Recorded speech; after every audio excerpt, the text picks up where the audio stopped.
Halo teman-teman trader investor, selamat datang di channel saham di Asia Teknikal dari Badan Blokerian. Seperti biasa hari ini hari Sabtu 18 Maret 2023. Cuman nanti saya akan membahas konten kemarin Jumat 17 Maret 2023 yang akhirnya ditutup happy ending. Dan seperti biasa, nanti kita akan menganalisa IHSG dan juga beberapa saham pilihan yang menarik-menarik. Sebelumnya, buat teman-teman yang mau kasih tip, support maupun donasi untuk cuan-cuan saham, bisa cari 3 klik link sosial base deskripsi. Dan teman-teman bisa kasih tip, support maupun donasi untuk cuan-cuan saham dan juga pesan pribadi untuk saya. Terus buat teman-teman yang ada pertanyaan ketika kata saran, silahkan sampaikan aja, bisa via DM Instagram maupun komen YouTube. Dan insya Allah setiap pertanyaan teman-teman pasti akan saya jawab kalau sesuai waktu. Juga jangan lupa support terus channel cuan-cuan saham dengan cara like, komen, dan subscribe, karena support konten itu gratis, tinggal klik aja. Tapi sangat berarti buat konten kreator di saya ini. Jangan lupa juga nyalakan notifikasinya, karena konten setiap hari dari cuan-cuan saham, Senin sampai Jumat, analisa harian, Sabtu dan Minggu konten spesial. Kita langsung masuk ke transaksi, di mana kemarin Jumat itu transaksinya besar banget, 19,6 triliun. Transaksi apa itu mas? Biasanya kalau sepi 8, 9, kalau normal 11, 12, kalau rame 13, 14, ujuk-ujuk kok 19. Jadi kemarin Jumat itu ada rebalancing FTSE ya.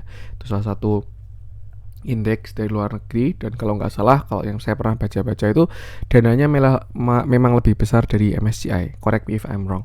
Jadi ya terjadi banyak di akhir, itu indikasi dari rebalancing, dan so far so good. Nanti kita bahas. Kita langsung masuk ke saham-saham yang dibeli asing. Cuman menariknya di sini adalah kemarin Jumat itu asing net buy. Totalnya 1,1 triliun dan itu terjadi di pasar reguler 964 miliar. Indikasi yang bagus. Kalau kita lihat juga selain itu bursa regional Asia semuanya rebound kemarin Jumat. Dan kalau kita langsung masuk ke saham-saham yang dibeli asing untuk kemarin Jumat itu ada BBRI 492,2 miliar, Gotoh 352 miliar, Bank Mandiri 78 miliar, Adaro 61 miliar, United Tractor 58 miliar, PTBA 50 miliar, Telkom 42 miliar, Antam 40 miliar, Bumi 40 miliar, ESA 35 miliar, Mitratel 30 miliar, TMG 26 miliar, Cepin 25 miliar, Medco 16 miliar, BBNI 13 miliar, Tower 9 miliar, Alfamart 6 miliar, Unilever 6 miliar, Indosat 6 miliar, Esetware 6 miliar, Akra 5 miliar, Saratoga 5 miliar, Era 4 miliar, dan MAPI 3 miliar. Kita masuk ke saham-saham yang jualan asik. Ada BBCA 161 miliar, MDKA 63 miliar, HMSP 58 miliar, Astra 41 miliar, SMGR 31 miliar, INDF 18 miliar, BTPS 14 miliar, ICBP 12 miliar, Arto 11 miliar, MNCN 7 miliar, Excel 6 miliar, INKP 6 miliar, SSIA 6 miliar, Tebik 5 miliar, Sido Muncul 5 miliar, INTP 4 miliar, SCMA 3 miliar, BRMS 3 miliar, Pegas 2 miliar, MTEK 2 miliar, dan Bukalapak 400 juta. Oke. Sekarang kita langsung masuk ke analisa teknikalnya IHSG. Ini juga sudah saya bahas sebelumnya ketika hari Kamis ini ya. Kemarin sudah saya bilang market ini di titik nadir. Ya, di satu sisi IHSG memang berada di area krusial. Di satu sisi selama tidak dijebol, IHSG ini sedang berada di area demand yang kuat. Ya, itu selama tidak dijebol. Dan kemarin Kamis memang belum terlihat ada indikasi rebound. Menyentuh area kuat masih dengan candle yang kuat juga sellernya. Cuman saya bilang selama belum ada konfirmasi itu masih potensi. Dan tidak kuat pun belum kuat pun bukan berarti tidak. Dan ternyata dibayar konkret hari Jumat. Kalau dari price action saya rasa ini sangat bagus. Kalau dari candlestick pattern ini bisa piercing line, yang jelas ini sudah terbentuk sebuah candlestick reversal. Masih candlestick ya. Time frame-nya biasanya kalau candlestick itu masih intraday. Ya, tinggal nanti apakah dia berhasil higher low higher high itu baru bakalan lebih bagus. Cuman satu hal yang kita simpulkan, kemarin Jumat itu IHSG masih bertahan dari area krusialnya 6.500 sampai 6.480 yang juga itu area demand neckline-nya sideways dari tahun 2021. Nah, dengan asumsi sideways belum selesai, sideways masih berlanjut, bahkan ya IHSG ini berpotensi naik sampai 7.300. Kok bisa mas? Yang kemarin turunnya kayak gitu kok sekarang sampai 7.300 targetnya. Ya as simple as kita menggunakan structure sideways. Kalau teman-teman tahu yang namanya sideways itu kan same high, same low, same high, same low, dan seterusnya. Dan kalau teman-teman perhatikan, resisten dari sideways-nya itu ada di 7.300. Maka dari itu, selama IHSG tidak keluar dari fase sideways, ada potensi kembali ke same high-nya, which is di 7.300. Nanti ketika kita di 7.300, misalkan contoh ya, kita dikasih 7.300, terus dia belum berhasil breakout, ya saya juga bakal bilang hal yang sama. Hati-hati, market bisa menuju 6.500. Kenapa ya? Karena dia masih sideways. Beda cerita kalau misalkan ya kemarin itu jebol atau besok lah itu jebol, atau misalkan ketika naik dia berhasil breakout, di situ baru bakal menarik karena buy structure menengah dan besarnya IHSG keluar dari fase sideways. Seperti itu. Artinya untuk sekarang safe to say mungkin kita masih bertahan ya, karena belum ada konfirmasi. Jadi kita masih dalam fase sideways, dan upside-nya pun karena kita baru rebound itu sebenarnya bagus. Cuman ya kita perlu banyak konfirmasi. Sebelum menuju ke 7.300 pun banyak resisten juga yang perlu jadi PR dari IHSG. Di mana yang pertama itu ada downtrend line. Misalkan kita pakai di sini. Ini kalau kemarin sudah di breakout ya. Kita mungkin bisa revisi ke sini, yang besok bakal diuji lagi ya. Terus juga ada area-area kuat seperti resisten horizontal yang sebelumnya dia support, kan masih pada fresh nih, meninggalkan korban-korban short di sana. Nah ini kan belum pernah diuji ya. Nah ini most likely bakal jadi area kuat. Terus misalkan kayak di sini juga, ini area resisten juga. Ditambah juga di sini, ini kan masih banyak fresh area supply. Memang kita ada potensi sampai 7.300 kalau masih sideways. Tapi ya sebelum ke sana masih ada halangan rintangan lain. Atau simpelnya resisten pada time frame yang lebih kecil seperti itu. Nah, jadinya mungkin untuk sekarang adalah selama kita tidak lower low atau tidak jebol dari 6550, ada potensi upside dari IHSG. Sampai mananya itu yang masih kita perlukan dari konfirmasinya. Untuk sekarang mungkin nggak perlu tarik Fibo dulu. Cuman saya rasa resisten terdekat itu di 6.730. Kenapa? Karena sebelumnya dia di sana support dan baru di breakdown dan belum diuji. Yang hati-hati adalah ketika nanti misalkan dia kena resisten, entah di sini atau di downtrend line, lalu dia reject kuat, lalu dia lower low. Ya artinya ini adalah pullback. Saya berani ya nggak perlu berani-beranian sih. Cuma kalau kita tarik Fibo, saya rasa ini bakal jadi area pullback 0,618 sampai 0,786. Kita tarik dari swing high ke swing low-nya, dan ya pas 6.800-an ini yang sebelumnya dia support krusial, breakdown, pullback, akhirnya breakdown. Sekarang sudah jadi area pullback di 0,618 sampai 0,786. Apakah kebetulan? Saya rasa tidak, nggak ada yang kebetulan. Ditambah juga dengan area downtrend line. Artinya apa? Untuk saat ini ya, IHSG itu kalau view pendeknya, kalau emang dia mau rebound kuat ya, menurut saya target maksimalnya 6.800 itu untuk target pendek kalau memang dia terus rebound seperti itu. Kalau dia udah break 6.800, baru perhatikan 6.960. Kalau break yang 6.960 di sini ya, 6.960 besar, saya rasa potensinya dia menuju ke 7.300. Kenapa? Karena 6.960 itu adalah area 0,5 di sini ya. Ini kita hapus dulu Fibo yang kecil. Nah, ini kan 6960, 6950, 6960 ini kan area Fibonacci 0,5. Dan walaupun bentuknya kurang rapi ya, tapi kalau kita mengasumsikan dia sedang pembentukan double bottom, which is ini bottom 1 dan ini calon bottom 2, ya kalau dia break dari 0,5 ada konfirmasi targetnya adalah 1 atau ke resisten sideways.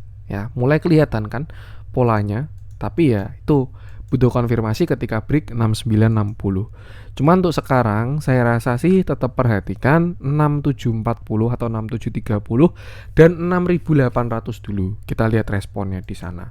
Nah, terus apa strateginya Mas untuk sekarang? Saya yakin ya kita koreksi dari Februari pertengahan, koreksi lemah, koreksi kuat, pasti banyak meninggalkan korban di Porto. Ada yang udah selamat, ada yang masih nyangkut, belum sempat exit dan lain sebagainya. Kalau menurut saya ya, mungkin karena saya prinsipnya trader, saya juga pakai analisa teknikal. Ketika plan gagal itu harus segera cari solusi. Ya, jangan sampai greedy. Misalkan contoh gini, beli di 1000, cut loss di 980. Anggap ketika itu nggak sempat cut loss, dia turun sampai 900, turun 10% lebih, belum berani cut lossnya. Ketika dia naik ke 950, udahlah diemin aja, nanti break 1000 bullish lagi. Kalau saya lebih suka ketika plan itu sudah gagal ya, ketika dikasih kesempatan kedua, which is itu adalah pullback, itu manfaatkan buat atur porsi dulu. Contoh, tadi misalkan plannya cut loss di 980 gitu ya. Dia naik sampai 970, 975. Ya udah, kurangi porsi dulu aja di situ gitu. Perkara dia break 1000 lagi lalu retest, itu baru bikin setup baru. Biasanya di situ psikologis bakalan lebih bagus. Beda ketika ya misalkan plan salah, nyangkut, didiemin dulu dan lain sebagainya. Itu urusan psikologis sih. Cuman ya itu tadi personal ya, atau opini pribadi, beda dengan yang lain sebagainya. Pokoknya intinya mau apapun pilihannya, yang saya omong selalu batasi resiko, itu aja. Nah untuk sekarang view-nya kalau dilihat dari rebound-nya ya, itu harusnya ada upside yang masih bagus. Tinggal kita perhatikan reject-nya, apakah kena di 6730 atau 6800. Dan kalau misalkan besok Senin, Selasa atau Rabu, Kamis, intinya minggu depan itu ada koreksi dan dia tidak lower low atau tidak jebol 6540, ini adalah kesempatan untuk buy ya.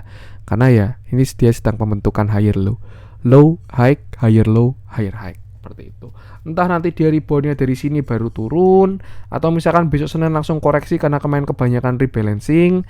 Yang jelas selama tidak lower low atau tidak jebol 6550, arahnya sudah ke atas. Tinggal kita lihat bisa sampai mana. Dan yang penting sama selalu batasi resiko. Perhatikan area-area dari krusial tadi. Dan ya, itu tadi untuk ISG. Kita akan langsung masuk ke beberapa saham pilihan. Saya pengen mulai dari yang dijualin asing dulu aja. Saya pengen coba cek dari HMSP yang kemarin rally cukup kuat. Sekarang market terlihat kondusif, dia terlihat koreksi ya. Ditambah juga dengan distribusi yang sangat besar. Nah, sekarang kita bahas aja.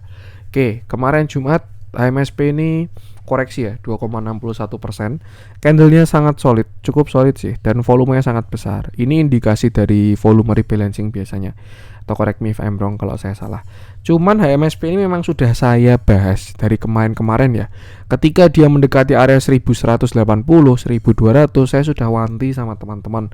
Ini adalah area kuat, area krusial dari HMSP. Kalau dia berhasil break, saya rasa bullishnya bakal jauh ya. Karena dia breakout structure, ini high 1 kali, 2 kali, dan ini pengujian ketiga.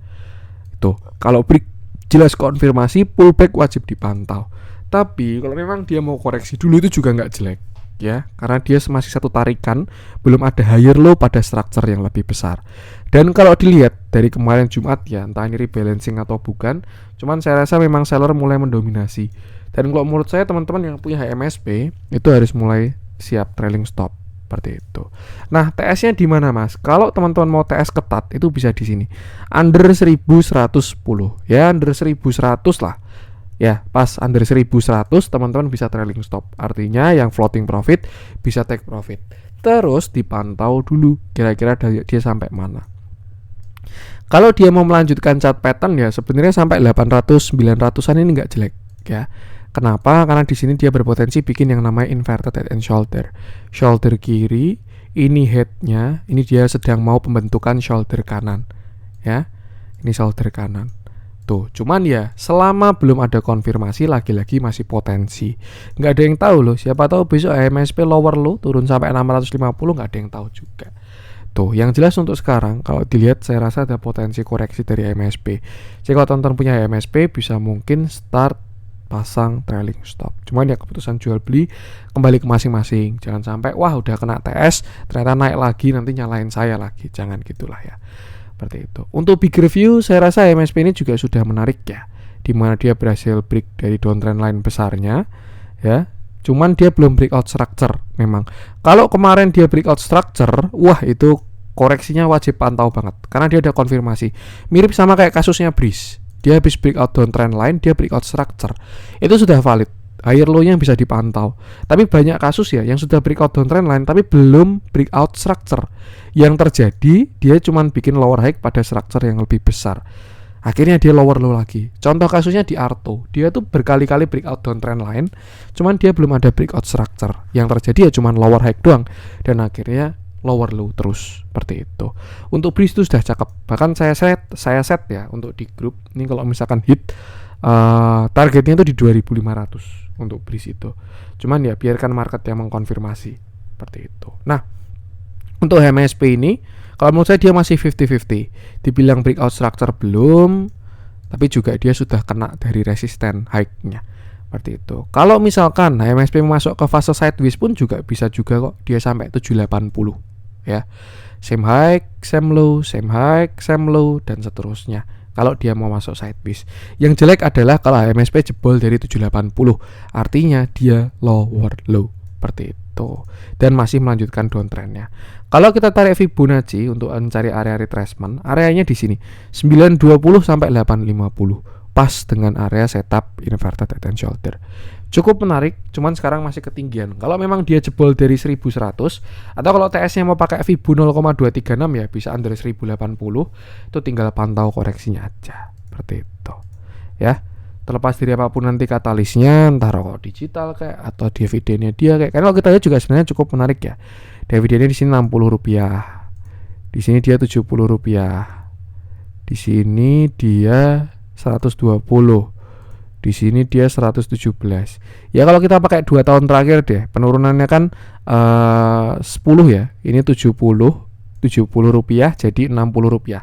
Anggap pendapatannya HMSP masih turun asumsinya dan dia bagi dividen kali ini Rp50. Kalau dia cuma di 1000 aja dia yieldnya 5%. Yield yang menarik kan, cukup menarik untuk sebuah instrumen investasi. Ya, yang penting kembali ke strategi awal ada dan jangan lupa selalu batasi resiko. Kita lihat transaksinya, price action jelek, auto jelek. Ya, terjadi distribusi kemarin Jumat dari broker ZP. Cuman kalau teman-teman perhatikan ya, ini indikasi rebalancing kalau menurut saya. Walaupun big distribusi semua, satu hal yang menarik selain ZP ini retail semua, ya. ZP memang jualan gede. Jadi kalau menurut saya mencoba mengasumsikan melihat keadaan HMSP ini ya, dia lebih ke Kang Serok atau tukang seroknya. Dia ngumpulin barang di bawah, ngumpulin cari barang. Ketika sudah masuk ke rebalancing, yaudah dia lemparkan ke yang pada minta barang. Seperti itu. Ini kalau kita lihat dari buyer dan sellernya, saya lihat seperti itu.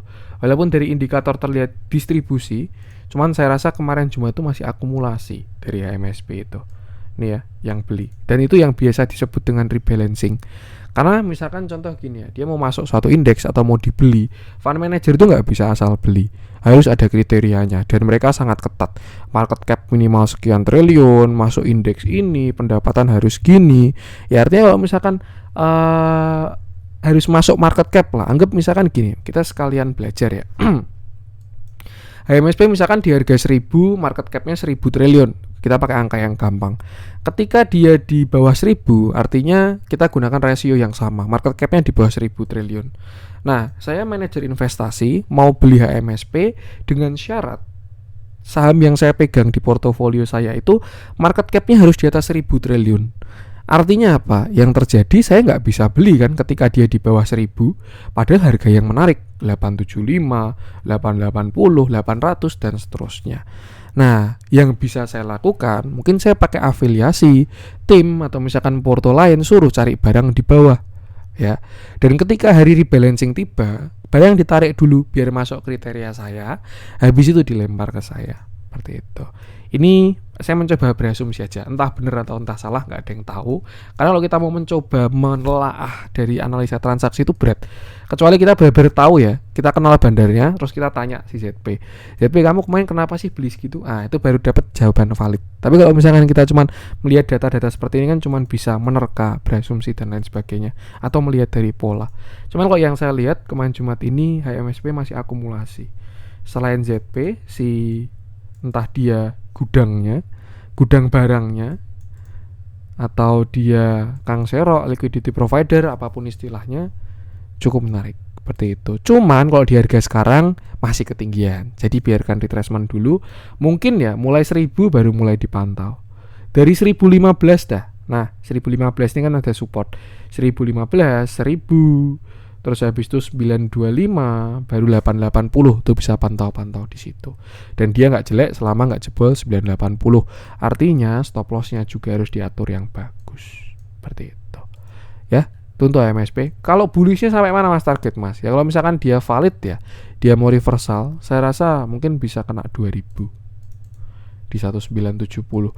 Atau bahkan siapa tahu jackpot dia nutup gap di 2800, nggak ada yang tahu juga loh. Target higher high-nya kan 2800. Seperti itu. Do your own research dan jangan lupa selalu batasi resiko. Itu untuk MSP. Kita lanjutkan. SMGR baru rebound area demand. Saya belum pengen bahas. Sudah saya bahas kemarin. Arto saya belum pengen bahas. Kita lihat keseriusannya dulu. Akumnya sudah kelihatan, tapi untuk reversal belum ada keseriusan untuk bank-bank digital kalau menurut saya. Kalau ditanya sudah akumulasi semua. Yang saya tahu sudah ada akumulasinya itu Arto dan BBIB. Itu mereka sudah diakumulasi. Entah pakai indikator apapun, tapi Divergent mengatakan dia sudah diakumulasi. Cuman memang yang namanya perubahan harga belum terlihat. Jadi ya, itu yang saya maksud dengan ya, so be it lah. Biarkan mereka capek dulu atau kenyang dulu atau apapun itu, ketika udah ada konfirmasi baru nanti kita bahas. Saya pengen coba cek Excel kemarin udah saya bahas beberapa waktu lalu ya, jadi nggak saya bahas lagi. Sido muncul juga kemarin sudah. Saya pengen coba cek Bakri Group yang lama nggak saya bahas. Saya coba cek BRMS saja. Lama nggak saya bahas Bakri Group, BRMS, Bumi. Terakhir Bumi kita bahas karena memang mereka akhir-akhir ini pergerakannya tidak terlalu seksi ya, maksudnya naik turun cuman segitu-segitu aja, volume juga cuman segitu-segitu aja dan lain sebagainya. Ya kurang menarik lah di mata para trader, beda dengan view lainnya. Oke, kita bahas. Kemarin Jumat BRMS naik 4%, candlenya cukup menarik, volumenya masih mini ya. Nanti kita lihat di analisa transaksi. Tapi kalau kita pakai frekuensi analyzer cukup menarik sebenarnya BRMS ini. Terlihat jadi banyak HK di bawah ya tuh, dan candle merah ini pun bisa jadi volume akumulasi juga. Sebelum kita bahas ke time frame kecil, kita zoom out dulu untuk mengingatkan view dari si BRMS ini. Dimana sebelumnya BRMS ini adalah saham yang bangkit dari kubur, red issue dan lain sebagainya, sampai akhirnya dia naik terus ya, sampai kemarin di 300 rupiah. Kalau kita lihat dari uptrendnya terlihat sudah patah ya, mau nggak mau, suka nggak suka, dia sudah terlihat patah dari uptrend utamanya. Dan setelah itu juga BRMS ini punya downtrend juga. Kenapa? Karena dia sudah punya lower high dan lower low. High, low, lower high, lower low. Dan kemarin pun dia merespon. Di sini ya, 200 itu. Walaupun dia sudah break, cuman ternyata dia masih kalah sama downtrend lainnya. Tuh, di sini dia sudah mulai membentuk uptrend line juga sebenarnya untuk si BRMS ini. Set. Nah, di sini dia kena area krusial, swing high dan downtrend line, akhirnya dia nggak kuat, kalah sama seller yang di atas. Nah, saat ini posisi BRMS ini sedang berada di area support ya. Dia kalau sampai jebol 147 itu jelek. Kenapa? Karena dia breakout structure ya. Yang tadi sebelumnya di sini punya uptrend. Kalau dia jebol dari 147, dia bakal breakout structure. Dan berpotensi bahkan membentuk yang namanya bearish flag seperti itu. Nah, sekarang kita tinggal lihat dari sudut pandang yang mana nih. Saya rasa kita bisa banyak lihat dari banyak sudut pandang ya. Yang pertama misalkan kita pakai bigger view, kita mencari retracement. Setelah kemarin BRMS 1 swing high, kira-kira dia retracement sampai mana? Kita tarik dari bawah 44. Kenapa 44 pas? Ya, karena dia red issue ya, ada delusinya. Sampai all time high-nya di 304, 305 lah. Misalkan gini ya. 300 berapa nih all time high-nya? 290, 304. Nah, di sini. Dan ini adalah beberapa area support dari BRMS. Kalau kita lihat dia beberapa kali respon dari 382. Cuman yang agak serem ya, kalau saya lihat bentuknya tuh dia kayak mau bikin continuation. Cuman memang belum valid karena belum dikonfirmasi. Konfirmasinya adalah kalau dia jebol 131. Kalau jebol 131, BRMS bisa kemana mas? Ya target dari flagnya 0,618 di sekitar 91 sampai 86 tuh. Dan sebenarnya itu area yang cukup menarik. Saya suka kalau dia ke sana. Karena saya belum punya barang ya. Posisi mempengaruhi opini. Kenapa kok 91 saya suka? Ya karena itu juga di area yang cukup kuat. Di sini dia sebelumnya neckline, breakout, di sini juga area yang cukup konsol dan ya kalau jebol 132 saya rasa dia bakalan cukup dalam. Nah, kemarin dia rebound dari 132 kenapa Mas? Ya karena dia juga kena area ini ya, neckline yang sebelumnya double bottomnya dia, bottom 1, bottom 2, breakout, retest sekali. Nah, biasanya bakal di retest 2 kali.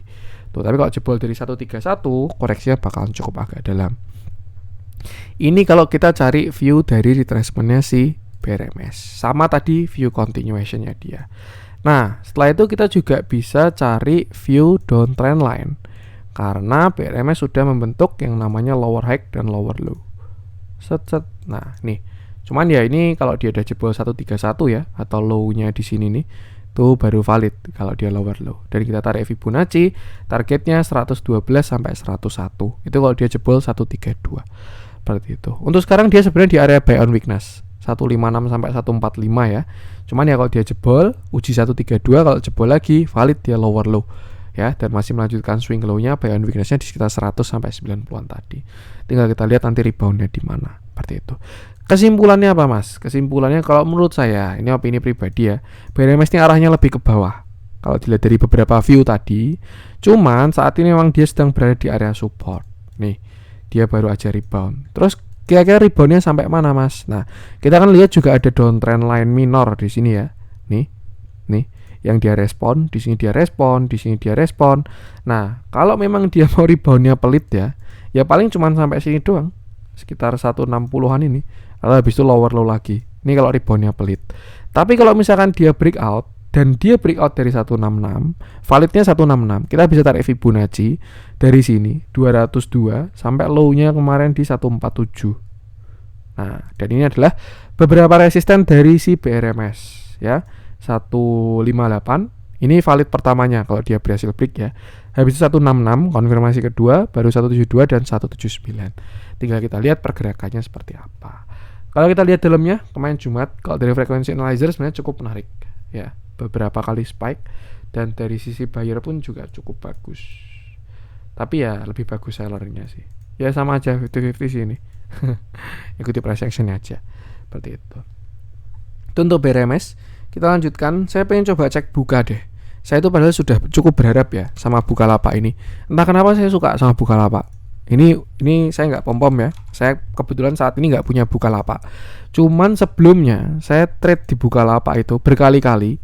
Porsinya selalu besar dan selalu hasilnya bagus. Jadi kayak saya bisa memahami ini saham. Sering ya saya dapat pertanyaan kayak, Mas ini kok udah kayak gini dia nggak mau jalan ya. Kalau menurut saya sih artinya Anda nggak bisa menganalisa saham itu. Saya juga kok ada beberapa saham yang kayak gitu. Kayak saya coba analisa, dia nggak mau ikut. Nggak saya analisa, dia nggak mau ikut. Ya yang terjadi ya udah nggak saya perhatikan. Tinggal cari saham yang lain aja yang bisa saya analisa gitu. Nah, Bukalapak ini salah satu saham yang beberapa kali saya analisa dan saya beli besar di portofolio dan hasilnya juga bagus. Cuman saya kemarin berharap ini di tahun 2023 itu dia reversal besar sebenarnya. Cuman ya lagi-lagi market selalu benar. Bukalapak berkata lain dan dia akhirnya bahkan malah lower low sampai kemarin Jumat. Nah, sekarang kita bahas lagi ya Bukalapak, di mana kemarin Jumat dia 0%. Candlenya doji, indikasi yang bagus sebenarnya. Volumenya tidak solid, candlenya tidak solid dan volumenya cukup bagus ya, membesar dengan candle reject atau perlawanan. Sebelum kita bahas bigger view, seperti biasa kita bahas smaller view dulu. Di mana sebelumnya Bukalapak ini all time low. Dia downtrend setelah IPO. IPO arah 3 kali. Saya masih ingat kejadiannya. Kebetulan 2021 saya sudah di market ya. Itu dari all time high, dari arah diguyur berapa triliun. Tolong nggak salah 2 triliun waktu itu sampai ARB. Nggak ARB sih. Nih. Terus selanjutnya dia turun berjilid-jilid karena seller mendominasi. Dan kemarin dia sempat beberapa kali bottom di 246 ya. 250 246 ini adalah area demand dari Bukalapak. Dia kena rebound kuat, kena rebound kuat, kena rebound kuat. Sebenarnya kalau kita lihat ya, Bukalapak itu ada 2 view kalau saya bilangnya. Yang pertama, dia bisa aja bikin falling wedge is seperti ini, didukung dengan bullish divergence yang terus menerus. Itu yang pertama. Yang kedua, kalau view jeleknya ya udah dia descending triangle. 1, 2, 3 dibonusin 1 kali lagi, 4 kali. Yang kalau menggunakan chart pattern ini targetnya adalah ke sini. Ini kalau pakai chart pattern ya, itu ke sekitar 170 seperti itu. Nah, another view yang saya bahas lagi, saya selalu bilang Bukalapak ini trennya sudah melemah. Dari yang sebelumnya dia koreksinya kuat, jebret. Nih. Di sini dia mulai melandai. Jebret. Di sini dia mulai sideways. jebret. Makanya kemarin saya tuh berharapnya Bukalapak tuh reversal. Mau saya pakai swing panjang juga kalau dia benar-benar reversal ya. Cuman ya itu, lagi-lagi market berkata lain dan dia masih lower low lagi. Artinya apa? Divergennya sekarang semua gagal. Kecuali dia membentuk divergen baru karena dia sudah valid lower low seperti itu. Nah, terus kalau misalkan ditanya targetnya dia kemana mas untuk lower low ini, ya kita mungkin karena ini all time low ya, kita bisa tarik Fibonacci aja dari sini yang dia lower low kan kemarin 250 sampai high-nya di sini. Nah, targetnya adalah 234 dan 224. Terjawab juga kan kenapa kemarin cuma rebound, karena dia sudah kena target lower low. Artinya ada potensi Bukalapak bisa naik dulu atau yang sering dinamakan dengan pullback seperti itu. Naik, apakah nanti dia merespon sebagai area supply dan akhirnya dia false break atau dia reversal lagi dan valid meninggalkan area supply di 250. Itu belum ada yang tahu, masih rahasia market. Nah, cuman untuk sekarang berhubung dia masih all time low lagi ya, saya rasa Bukalapak masuk wait and see lagi ya, karena memang dia masih belum selesai sellernya ini, si Bukalapak ini. Jadi ya belum dikasih reversal besarnya. Tuh, dan amannya sih kalau untuk sekarang ya, kalau misalkan teman-teman misalkan kemarin ada yang buy on weakness di 250, dia naik besok, manfaatin buat exit dulu aja atau atur porsi seperti itu. Nanti kalau misalkan dia udah menyamping lagi, konsol bagus dan lain sebagainya, baru pantau lagi seperti itu. Untuk target, kalau kita tarik yang paling besar ya, dimana kemarin dia lower low, baru aja lower low di sini. Nih, masih ada downside di sekitar 200 sampai 218 seperti itu. Cuman yang pengen saya sampaikan adalah view-nya saat ini masih kurang oke. Jadi biarkan dia koreksi dulu. Bisa juga dia sedang membentuk downtrend channel ya. Misalkan kayak gini, set. Kita tarik yang paling banyak kena, lalu sini, set. Nah, nih. Dia sedang menuju target swing low-nya. Nah, kalau misalkan kita tarik swing low, kita tarik dari swing low ke swing high. Nah, target lower low-nya juga di 220 sampai 200. Kebetulan saya rasa tidak. Pas juga dengan tarikan yang di sini. Jadi mungkin bahasanya untuk sekarang wait and see dengan target koreksinya di 220 sampai 200. Lalu apakah boleh spec buy Mas di 220 sampai 200? Ya kalau itu sih sudah masalah apa ya, trading plan sendiri-sendiri, style sendiri-sendiri. Cuman saya rasa kalau dia masih downtrend akut gini, amannya sih tunggu menyamping dulu. Atau setidaknya kayak GoTo di 81 lah, tunggu coveran dulu.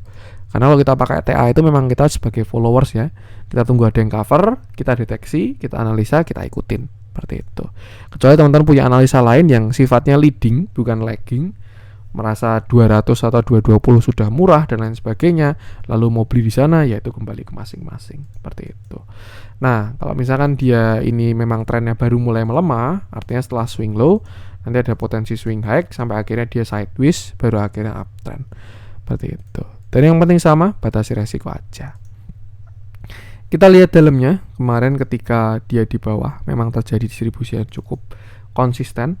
Bahkan kemarin Jumat pun juga distribusi ya. Kelihatan ini kalau distribusi retail semua, even RX, MG, ini saya rasa buyer side-nya retail ya. Tapi sellernya juga retail. Ya transaksi kecil lah ini. Seperti itu. Yang penting sama, batasi resiko aja. Itu untuk Bukalapak. Walaupun 0% tapi kita bahas. Saya pengen bahas yang hijau-hijau. Kita bahas BBRI MVP kemarin Jumat. Walaupun dia kena transaksi rebalancing tapi nggak masalah, kita bahas saja. Oke. Ini adalah view kemarin Jumat ya, ketika BBRI itu bottom di 4640 ya. Lalu ditanya di grup, Mas BBRI gimana? Saya bikinkan view karena dia lower low. Nah, asumsinya kemarin dia swing low. Dan tadi terakhir gambarnya seperti ini. Setelah swing low terbitlah swing high. Tinggal setelah itu dia mau swing low lagi atau mau breakout. Dan ternyata BBRI closing dengan sangat ciamix. Close breakout. Dan ya kurang satu konfirmasi lagi dia bakalan bullish gitu. Nah kemarin Jumat BBRI naik 3,59%, candlenya solid, volumenya besar. Cuman dia memang kena rebalancing juga. Ditambah juga dengan transaksi yang sangat bagus. Walaupun sebelum-sebelumnya dia distribusi terus, langsung kemarin Jumat dibayar tunai. Nah setup yang terjadi, kita nggak bahas view besar dulu ya. Kalau view besar banyak setupnya sebenarnya. Entah mau ascending, yang sering saya bahas juga ya, Di sini nih ada ascending atau misalkan disebut VCP atau misalkan falling, rising wedge dan lain sebagainya banyak. Cuman saya lebih pengen ke spesifik time frame kecil dulu aja, yang mana kalau menurut saya BBRI ini kemarin Jumat baru menarik karena dia berhasil breakout dari downtrend line seperti itu. Dan pattern yang berpotensi terbentuk itu adalah sebuah bullish flag, ya, dimana itu adalah pattern continuation dengan target kenaikan itu ada di sini. Kalau pakai chart pattern targetnya sini 5.400 dari si BBRI ini. Konfirmasinya tinggal satu lagi, yaitu ketika dia break di 4.900. Nah, untuk sekarang jangan senang dulu karena belum ada konfirmasi ya. Kecuali kalau BBRI besok Senin breakout 4.900 closing bagus. Oke, ini potensinya semakin besar. Tapi kalau misalkan besok BBRI reject kuat, ya bisa aja dia jadi fase sideways. Set. Nah, nih. Tuh turun lagi sideways. Tapi kalau misalkan besok dia break high 4.900, saya rasa besar potensinya BBRI menuju bullish flag dengan target di all time high seperti itu. Nah, bahkan juga sudah ada konfirmasi pertama ketika dia break 4870 break high-nya di sini. Memang PR-nya tinggal breakout 4.900 doang, yang mana besok akan kita lihat hari Senin. Kemarin terakhir view BBRI juga kita menarik sebuah downtrend line, dan kalau kita lihat kemarin Jumat dia sudah break. Bahkan toleransi sampai paling akhir dari sini kena sini, ini dia tuh sudah break. Tapi kalau yang di sini dia juga sudah lebih break. Jadi artinya sudah so far so good BBRI ini. PR-nya tinggal break 4.900 doang sama breakout all time high seperti itu. Tadi kalau 5.400 adalah target dari chart pattern. Sekarang kita tarik target dari Fibonacci dari 50-30 kita tarik ke bawah itu ada di 4360. Dan target all time high-nya itu ada di 5.300 sampai 5.500. Pas dengan target bullish flag-nya. Apakah kebetulan? Saya rasa tidak. Sekarang tinggal kita kawal aja apakah BBRI bisa hit atau enggak. Untuk PR pertama dia harus break 4.900. Lalu PR kedua dia break 5.000 sampai 5.030. Kalau sudah break 5.030 hampir tidak ada halangan lagi untuk menuju ke targetnya di sekitar 54 sampai 5.500 seperti itu. Untuk support sekarang, support satu ada di sini. Cuman yang ini belum di retest ya, dia baru breakout doang. Siapa tahu bisa kasih koreksi kecil besok pagi-pagi banyak yang sell on strength, lalu dia rebound menguat, ini kan bisa juga. Itu terdekat ada di sekitar 4.860. Lalu support 2-nya baru kita tarik Fibo. Nah, itu masih di sekitar sini 47 ya. Seperti itu. Cuman ya belum valid karena dia belum swing low. Intinya apa? BBRI selama tidak jebol 4.670 sampai 4.700 BBRI nggak jelek. Kalau misalkan teman-teman punya average di bawah ini, saya rasa masih bijak untuk di hold. Kalau punya average di bawah 4.700 ya, karena upside-nya masih bagus. Tapi kalau teman-teman punya average di atas itu, tinggal atur-atur lagi seperti itu. Nah, kita lihat dalamnya. Kemarin Jumat auto akumulasi dengan price action yang bagus. Bayarnya cuma 8, value-nya jumbo-jumbo, buyer side-nya juga Avenger berjejer.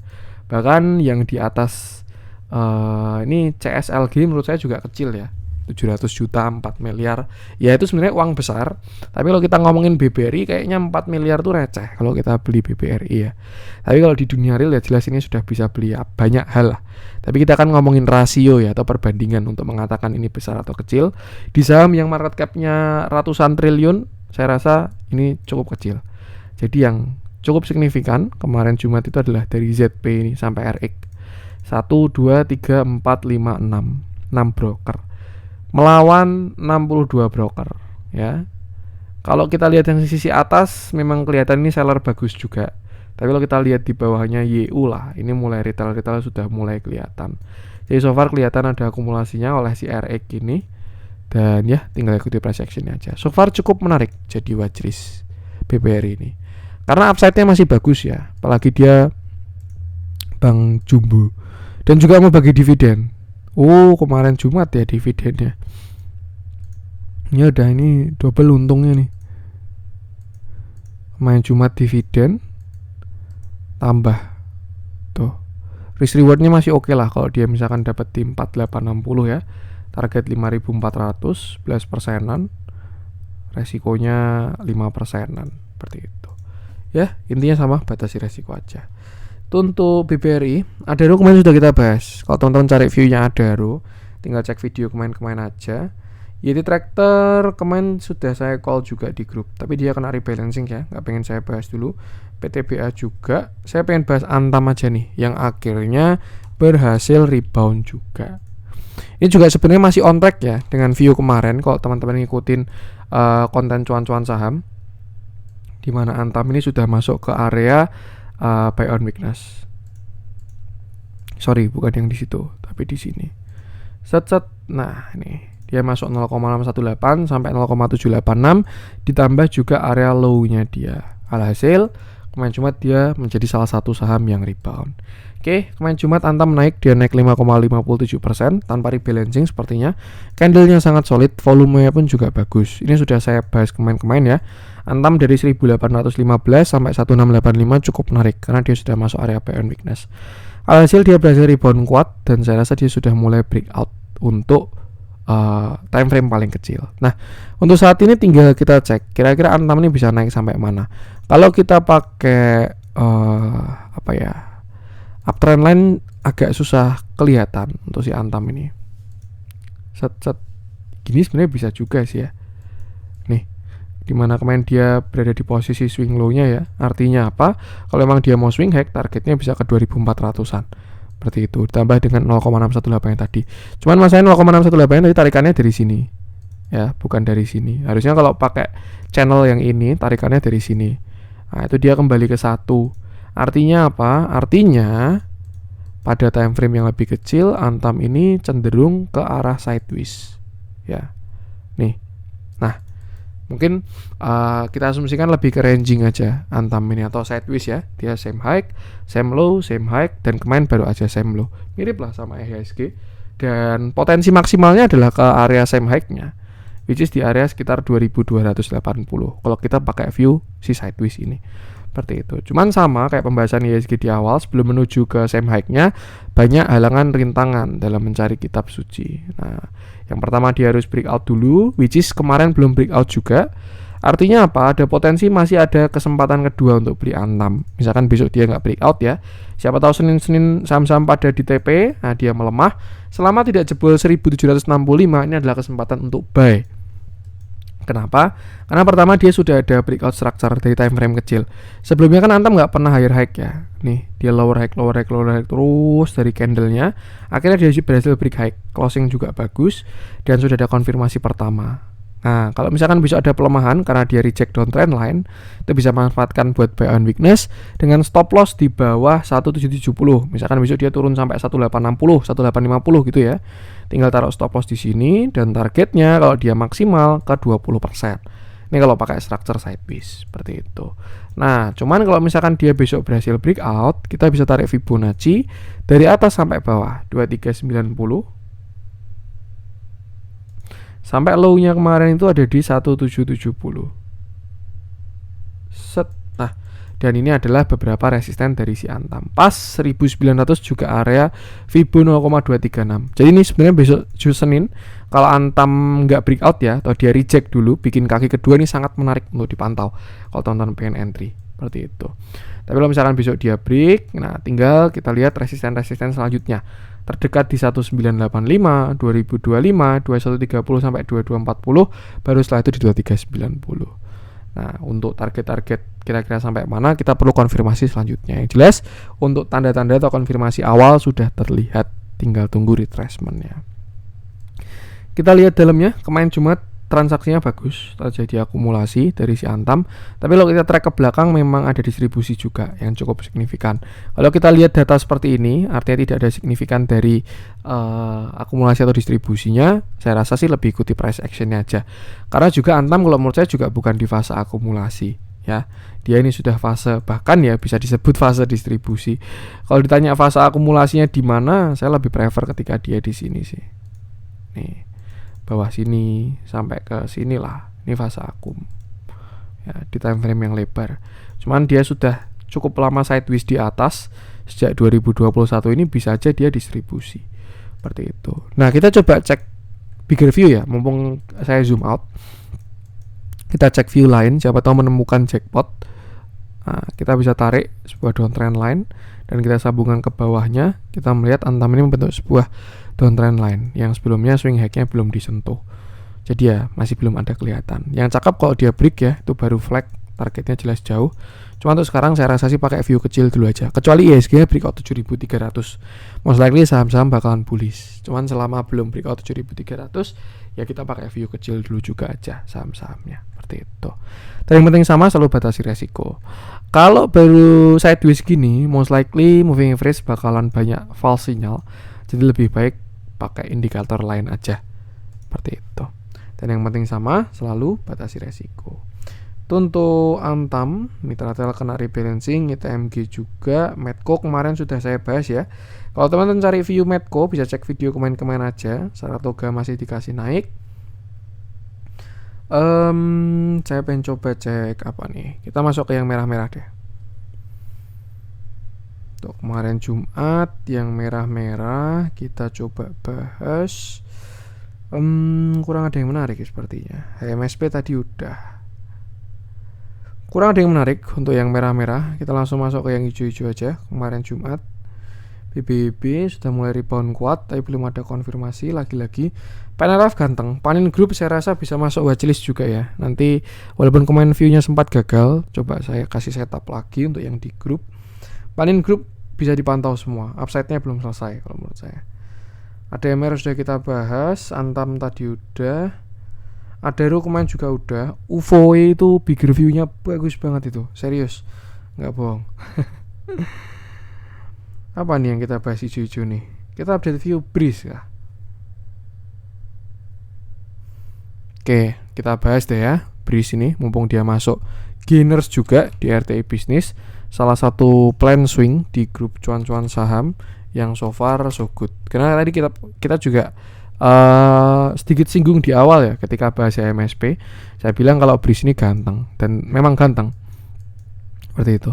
Nah, kemarin Jumat Breeze ini dia naik 3% dengan candle yang bagus. Volumenya pun juga bagus. Ini kalau menurut saya ada indikasi koreksi sudah selesai. Kenapa? Perhatikan dari volumenya ya. Ketika kemarin dia koreksi, nih volumenya melemah terus. Nah, terakhir dia mulai menguat, disertai volumenya juga mulai menguat. Kalau besok dia ada spike, saya rasa bullishnya sudah berlanjut dan buy on weakness-nya sudah selesai. Seperti itu. Sebelum kita bahas view kecil, kita bahas view besar dulu, karena ini saya juga bahasnya pakai view besar atau buat swing panjang ya. Dimana sebelumnya Breeze bullish sampai 38 sekian, lalu dia koreksi sampai 1000 ya, dari 3.800 turun sampai 1000. Di sana dia cukup menarik karena dia berhasil breakout downtrend line. Dan yang lebih menarik lagi, Breeze ini berhasil breakout structure atau dia breakout area 1665. Itu sudah saya wanti di grup. Teman-teman, kalau Breeze ada koreksi, pantau ketat karena dia sudah ada breakout structure ketika dia break 1660. Seperti itu. Makanya setupnya muncul buy on weakness-nya di 1480 sampai 1420. Tapi ya dia bottomnya sampai 1450 doang. Dan sekarang dia sudah arah ke atas lagi. Nah, sama sebenarnya kalau kita mau pakai view bullish, kita buat ini adalah continuation buat falling wedge, targetnya 6.000 sampai 8.000 untuk Breeze ini. Tapi kalau misalkan dia ini mau pullback doang, ya targetnya sini 24 sampai 3.000. Dan kalau saya sendiri sih ngesetnya ya untuk sekarang targetnya tuh di sini dulu. Nanti kalau ada konsol lain baru kita revisi. Nah, untuk sekarang ini untuk view besar ya, seperti itu. Untuk view kecilnya jelas Breeze butuh konfirmasi. Yang so far so good, dia sudah konfirmasi pertama karena dia sudah berhasil break 1625. Tinggal PR-nya break 1640 dan setelah itu dia breakout dari 1740 sampai 1780. Kalau udah lewat yang 1780, Breeze saya rasa cakep banget dan besar banget, potensinya ke 0,618. Karena ya kalau kita mau agak toleransi ya, ini bisa aja dia bikin inverted head and shoulder walaupun agak miring, shoulder kiri, head, lalu ini shoulder kanannya. Jadi turun kemarin ke 1450 tuh bikin shoulder kanan. Kira-kira seperti inilah gambarannya. Shoulder kiri, head, shoulder kanan. Cuman kalau saya lebih gaya dia udah breakout structure aja, makanya turunnya bisa diperhatikan seperti itu. Untuk yang kemarin ikut buy on weakness, saya rasa masih bisa di hold sampai sekarang ya. Tuh, support sekarang di 1600. Saya rasa 1600 sudah jadi support dari Breeze. Tinggal break 14640, 1780. atau 1750 sampai 1780, baru setelah itu perjalanan bakal mulus ke 2400-an. Kalau teman-teman punya average atas dan mau exit ya mungkin bisa averaging down, karena mulai kelihatan konfirmasinya dari si Breeze ini. Mungkin nggak dapat barang di 1000 ya, cuman lebih aman beli di sekarang karena sudah ada konfirmasi. Seperti itu. Bisa mulai averaging down dengan plan juga, stop lossnya jangan lupa. Seperti itu. Support 1 di 1600, support 2-nya di 1500, baru support 3-nya di 1400. Untuk resisten gunakan area-area tadi. Kita lihat kita lihat transaksinya untuk di dalam. Kemarin Jumat masih akumulasi, beberapa waktu ke belakang juga akumulasi, dan so far so good, nggak ada masalah sama sekali. Yang penting sama, tinggal batasi resiko aja. Oke, ini untuk konten kali ini ya, pembahasan kemarin Jumat. Saya rasa akan saya upload hari ini aja biar bisa ditonton dari Sabtu, Minggu sebelum menuju Senin. Semoga bermanfaat. Mohon maaf ada kurang dari saya. Jangan lupa support terus channel Cuan Saham dengan cara like, comment, dan subscribe, karena support mantan itu gratis tapi sangat berarti buat konten kreator seperti saya ini. Sekian dari saya dan salam cuan.